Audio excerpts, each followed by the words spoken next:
what made you move away to a certain degree from stocks and more traditional investing, which you've been doing most of your life, to crypto and all that stuff that most of us are still trying to figure out what's going on with it? So I think the first thing for me was I just kept hearing about it. And when I started to look at the Bitcoin conferences and little club groups and reading what they were saying in the chats, I remembered having this moment where I was in the back of my mind thinking, although there were conversations around it, I love the concept of a blockchain and a ledger to track every last piece of information, every purchase, every sale, who it belonged to, and just being able to know full transparency that all of the wallet addresses weren't the same person and that they were different people or just different things of that nature. And so when I started understanding the blockchain and understanding the level of transparency it had, it just led me to falling in love with the cryptocurrency world more. And then I think the second level of love was when I noticed my first year where I had 300% profit in a token.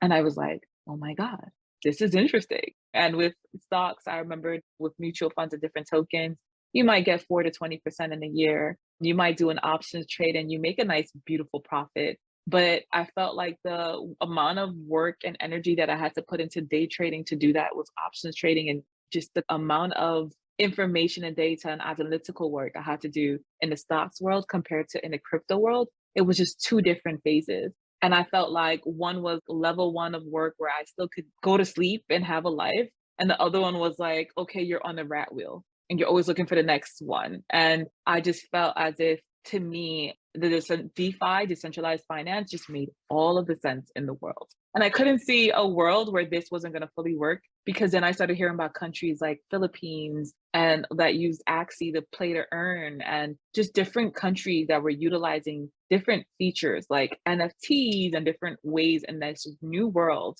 to make money, to connect with each other, to barter. The list continues. So you'll have to decode most of that stuff for us because most of the listeners have either no understanding or a very basic understanding of crypto, NFTs, and all of that.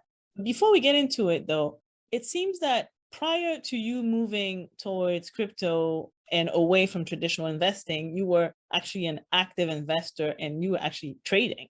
Yeah, I was a long-term investor. I was trading actively. I was Okay. managing portfolios for my clients. I was teaching classes, not just to college students and high school students, but also to adults. I also helped over 5,000 youth purchase their first share of a stock.